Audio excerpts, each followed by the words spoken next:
Good morning and welcome to your daily morning horoscope for Wednesday, 19th November 2025, Aries. Newspapers may bring knowledge of strange events that capture your imagination, and you might want to learn more about the stories of similar events. Your mind is sharp enough to grasp it all, yet there will still be hidden elements that render it that much more fascinating. Taurus, you tend to be intellectually inclined. Today you might put some of your knowledge to work in a creative way. Your intuition and imagination are working overtime. If you've been thinking about starting a new project, this is the day to do it. The only downside is that you could get so obsessed with your work that you can't concentrate on anything else. Pace yourself so you don't burn out. Gemini, a loving, supportive letter or call from a close friend could be just what the doctor ordered today. You may feel overworked and a little pessimistic about your plans that you've made. Your friend should lift your spirits and motivate you to push on ahead in spite of whatever obstacles you encounter. Remember this kindness. Your friend may need the same from you sometime in the future. Cancer, today you may come up with some attractive new ideas to advance your career and increase your income. The only question is whether or not you can follow through. Some of them may be workable and some may not, but if you're serious, you should do some research to figure that out. The future looks good if you take the necessary steps to turn your ideas into reality. Leo, today you might experience a rush of spiritual insights. Whatever comes to you seems clear and right, and it could inspire music, poetry, or painting. The only problem might be that these insights may disappear if you don't write them down right away. Visions from the other side could be ephemeral. If you like what's coming up, keep a record of it. You'll be glad that you did. Virgo, today you could receive some unexpected good news regarding the impending arrival of money that you've anticipated for a long time. This will be very welcoming news and worthy of a celebration. Although you might still not believe it. Your long wait is over. Now you have to resist the temptation to spend it all at once. Libra, a social event today could put you in contact with some old friends who mean a great deal to you. The occasion will be very warm and friendly, though you may feel a little subheaded today. Sometimes companionable silence is preferred to forced talk. Just bask in the presence of cherished companions and listen to what others say. You'll enjoy yourself that much for more. Scorpio, working closely with someone might bring up some strong warm affection between you. It may or may not be romantic attraction, but if it is, don't read too much into it now. The situation is creating the emotions. There's a chance that the affection could pass by tomorrow. But you've probably found someone that you could collaborate with harmoniously, and that is what is most important. Sagittarius, love, affection, and romance seems to be all around you. Strong unity with close friends, family members, and your romantic partner may well go out throughout the day. You can also expect a rush of imagination and artistic inspiration, perhaps generated by the support of those around you. Any relationships formed now will last a long time. Recall this day when times get tough, and you'll be fine. Capricorn, strong psychic impressions about absent friends or family members can come to you today. All are apt to be positive, though you might find it disconcerting. You might even think it more so if you learn your situation with rights. This tendency may come for a while. Your sensitivity to others' thoughts and feelings is increasing. It can contribute to your understanding of them, so please make the most of it. Aquarius, today you could intuit powerful feelings in affection from someone you might be romantically attracted to. You could feel a rush of exhilaration from this experience before you'd be skeptical with the sidekicks in all the wishful thinking. A little skepticism is healthy, but don't let it overpower your positive impression. All signs say that what you sense now is true, so please follow your heart. Pisces, the presence of children in your home could arouse your nurturing instincts today. You might want to read to them or tell them stories. Stay away from any particularly gruesome fairy tales. The atmosphere may be a bit gloomy, and the macabre may have you powerful to an effect on them and you. In the evening, plan a private, intimate dinner with someone special, and you will surely enjoy the moment. This has been your daily morning horoscope for Wednesday, 19th November 2025. Do have yourself a great day.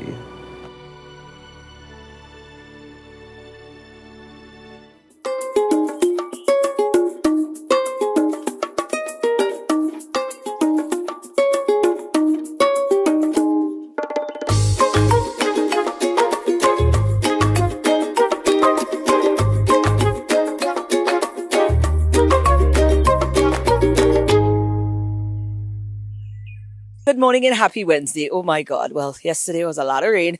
A lot of rain. So we're just rolling with the tides. That's what's up. Let's go to our news department. Let's see what's happening there. Good morning. Happy Wednesday to you. Time now for the news. My name is Timothy Polion. St. Lucians grappling with inconsistent water supply are getting a look at the scale of the challenge as the nation's water utility reveals it is fighting against widespread aging infrastructure, including at Patience. This project is intended to modernize water supply in Patience.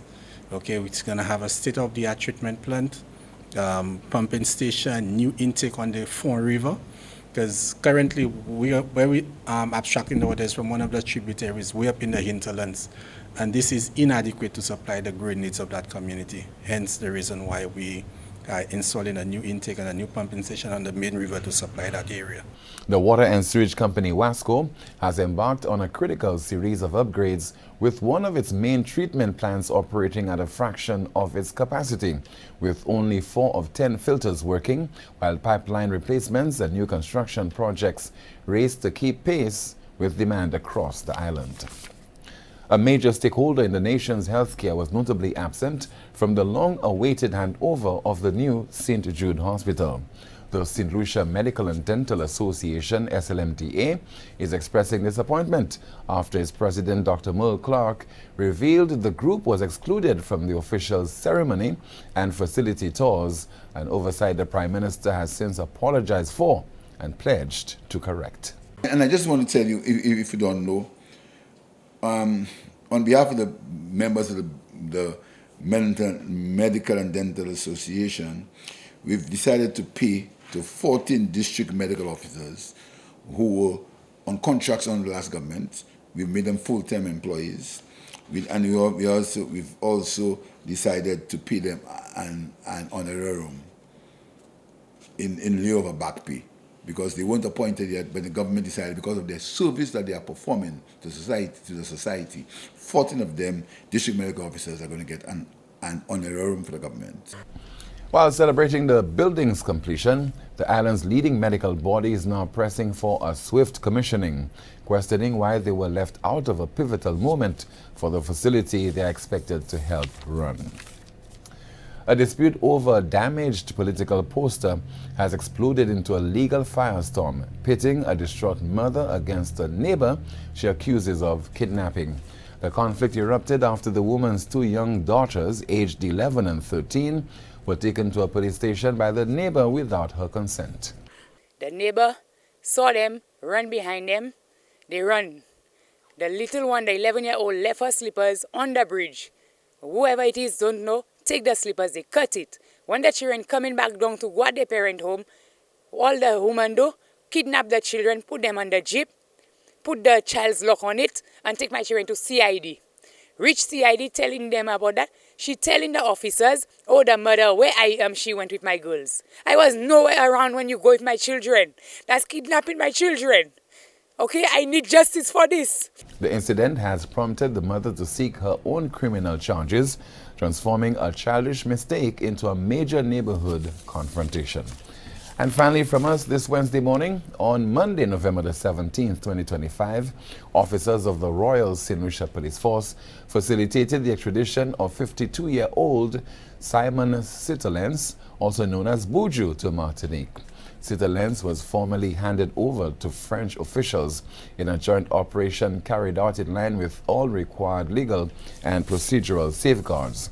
In 2019, a French court indicted Sitterlens on 8 charges, including unauthorized importation, transportation, acquisition, detention, and sale of narcotics, participation in a criminal conspiracy for the preparation of a crime, detention of goods dangerous to public health, and the transportation of goods dangerous to public health. In 2022, he was sentenced to 7 years imprisonment. Although he appealed, he repeatedly failed to appear for hearings, leading the court in 2024 to declare a forfeiture of his right to appeal. An international provisional arrest warrant was subsequently issued, and he was apprehended on October the 1st of this year during a police operation at the George Charles Boulevard in Marcia. Throughout the extradition process, the Royal St. Lucia Police Force ensured that his safety and well-being were protected up to the point of transfer. That's the news. Thank you so much for watching and listening. Join us at noon for our next news major, the Lunchtime Report. I'm Timothy Polion. Good morning. Thanks, guys. We need to take a short break. We'll be back.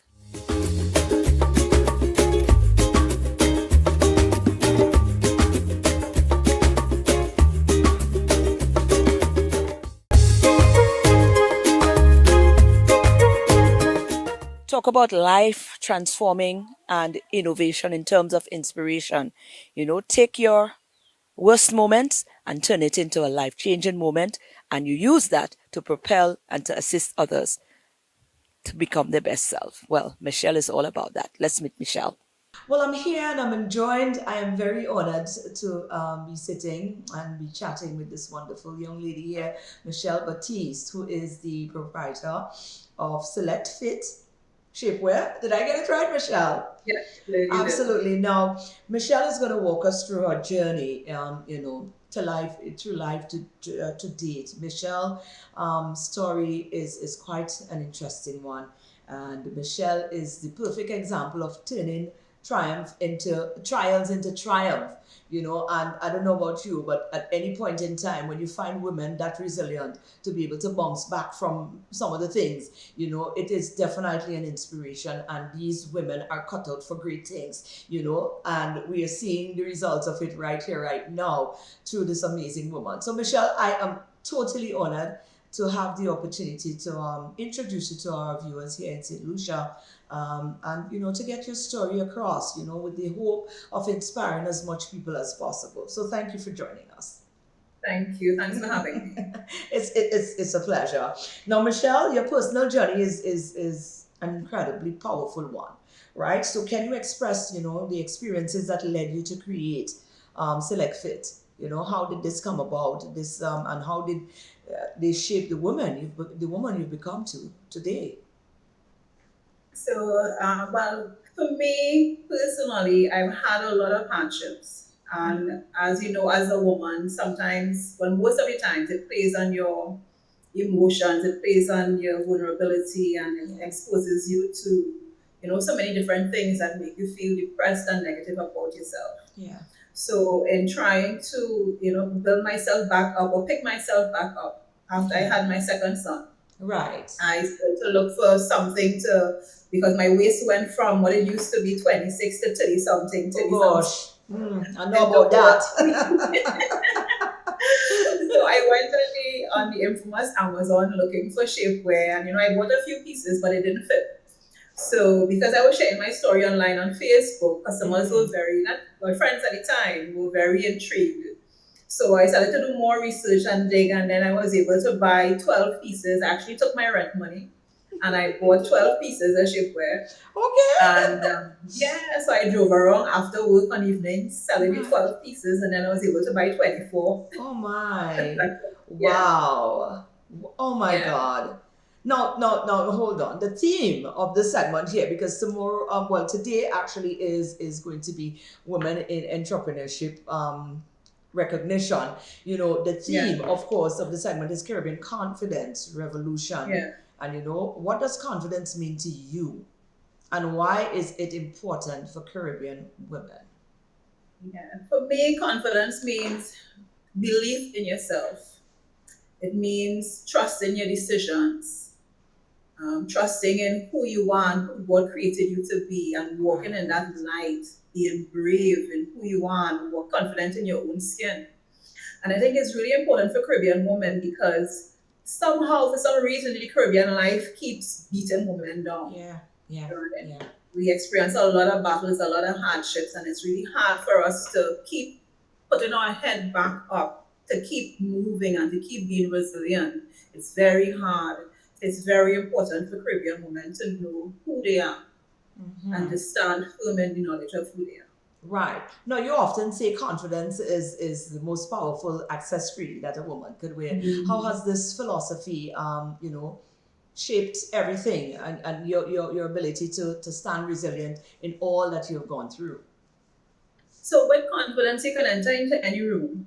With confidence, you could enter into any conversation, any dialogue. Because again, it goes back to knowing who you are, personal identity, a sense of identity, and being kind with yourself.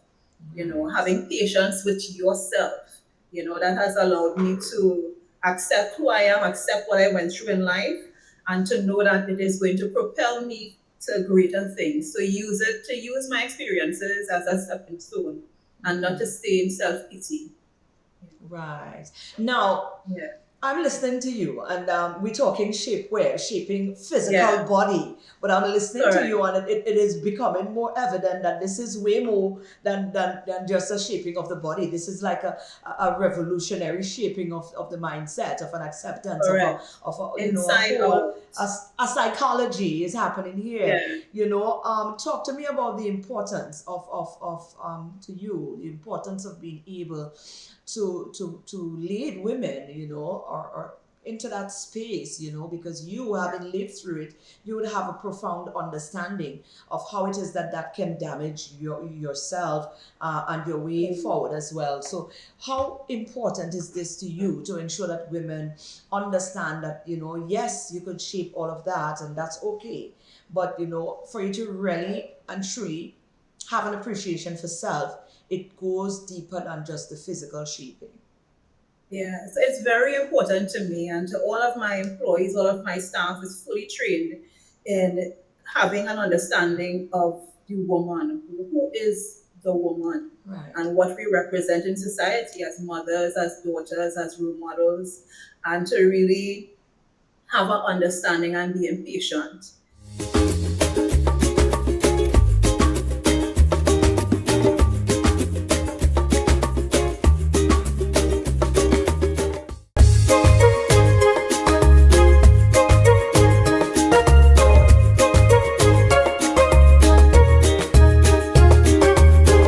And Auntie Margot is a staple around here. And since her retirement, we had not had the opportunity to pin her down long enough to be able to find out, what is life after retirement like. Well, we finally got the opportunity, and we had a wonderful chat. I'm here with my Auntie Margot, and I. Whenever we get to sit down, it's always excitement. Now, Auntie Margot, since the retirement, we have not had an opportunity to speak about life after retirement, but we also want to take some time within this chat to speak about the impact that you had, because Auntie Margot, you spent the longest in this. You were one of the first to initiate, the extensive work that you did on the archives. You started something remarkable back then, and you have created such a wonderful platform that now can be built upon. Now after retirement, you're reflecting on all of that. What is it like? Oh, life after retirement is good because there is so much more to come. Yes, building the archives was a challenge, and I love challenges because when you have a challenge, then you have to put all your thought processes to the fore, and you have to give of your best. And I tried to do that. The only thing I am sad about is that many people still don't know and understand what archives or a national archives is all about. And Maureen, I'll just take a little time just to remind St. Lucians that your National Archives is the institution where you have all or as much of the history of your country that you could gather, that you could glean, and that you could put in one establishment. So our National Archives, unfortunately, we lost a lot of stuff. It was in 1992 that I was given the opportunity to establish the National Archives, and I'll always say thank you to Mr. Victor Girard, who was then the Cabinet Secretary, and our dear Honorable Sir John Compton, who had a lot of foresight, and Mr. Osbert Duvey was in charge of training. So these three people, they were very instrumental in helping set up the National Archives. Our first chairperson was Justice Susie Duvey of blessed memory. And I went in with everything that I had. And it is to ensure that our people can go back and can find out exactly what happened. Because as I get older and I look at our society, our people tend to change the narrative. They try to change the history. When you have your archives, this cannot happen because you have the documentary evidence. It's an important institution, Marie. As I always say to my students who come to visit the archives, Parliament is the heart of your government, but your National Archives is the brain. It is the memory. It is where you go back to find out all the information. And I just hope and pray that the people who are there now and those to come will continue to ensure that we have this lasting legacy. I was just about to ask you, now that you're retiring and you know you're no longer on hands-on to make sure that, you know, this practice, this mindset, this approach continues and is maintained. I mean, are you thinking along that line in terms of, you know, are you confident that this is going to carry on? Well, the staff that we have at the archives, I train them. Right. And they know the principles that I try to set down according to internationally accepted standards. And these individuals were there now. I know they'll continue in the path that I laid for them. And I am confident that they will continue to let our people know what the archive stands for. Now, I must say that when you are running a national archives, you have to be strong and you have to be brave. Do you know that in some parts of the world, archivists have been killed in the line of duty because they do not go with the flow, they do not do what people in government want them to do. But at least we are still in a democratic society, and this has not happened here, but we always have to guard the documents we have. Guard them with our hearts and our minds. In wrapping up, what would be the take home for you, if you was to generalize one statement as to the future of the body, the brain, like you call it, of our history and documentation of it? What would you send, that lasting message you will send to those who will come? To those who would come after me, let us document. Let us continue to ensure that we write what actually happened. Let us not change the narrative. Let us not try to make some people look good, at the expense of others. Let us make sure that we just don't depend on one source alone. We have our primary sources, and it is imperative on the action officers in the ministries that they write the narrative as it is supposed to be written, So we have to thank God that, as I said, we're still in a democracy and we have to keep it that way. Absolutely. Must be done with integrity. Yes. Absolutely. Auntie Margot, I'm sure the rest of St. Lucia will be more than happy to join me in saying thank you for your extensive work and the passion and integrity in which you took up that mantle and you have set that groundwork. And it's our hope that, it will continue in that regard as well. Let's pray. Oh, I am very, should I say, hopeful. And that's the word I want to leave with our St. Lucians. Hopeful that we continue on the right path. Absolutely. Thank you again, Auntie. You are.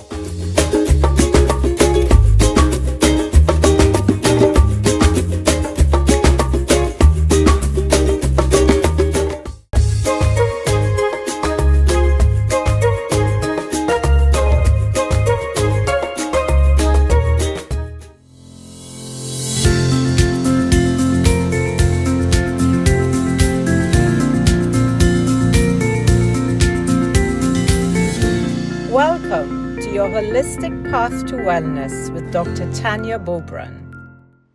Hi, I'm Dr. Tanya Bobran, and today we're going to talk about the power of sleep, your nightly prescription for deep and lasting healing. Sleep is often something we take for granted until it's gone. And we're not talking about just any sleep. We're talking about deep restorative sleep, the kind that heals the body, balances our hormones, and restores our joy. Sleep is our body's reset button. During deep sleep, our brain detoxifies, our gut heals, our blood sugar stabilizes, our immune system gets stronger, and our nervous systems calm down. If you're constantly tired and wired, or moody, or even gaining weight, or feeling foggy, sleep may be the missing piece in the puzzle. But here's the good news. Sleep can be trained. Just like we train for fitness, we can train for deep, restorative nightly sleep. Let me walk you through 3 key pillars of my More Joy method as they relate to sleep. For body joy, how can we prepare our body for sleep? Let's start by supporting our sleep hormones, especially melatonin and cortisol. And we can do that by a few things. Avoid caffeine after 2 p.m. Eat your last meal at least 2 to 3 hours before bed. Limit screen time at least an hour before bed. The blue light from the screen blocks the secretion of melatonin. And dim the light so that our bodies know it's dark and it's time for sleep. And if you happen to wake up at around 2 or 3 a.m., that may well be due to a blood sugar crash or something else going on. Before you go to bed at night, you can try a small protein-rich snack like almond or peanut butter, some pumpkin seeds, or an apple with some nut butter. You know, we can't sleep if our minds are racing. And here's a bedtime routine that can help with this. Write down 3 things you're grateful for. This shifts our nervous system into feeling safe. You can always use a calming tea like chamomile, lemon balm, or passion flower. And we can use breath work where you inhale for 4, hold that inhale for 4, and exhale for 6 or 8. And when you wake up in the morning, don't reach first for the phone.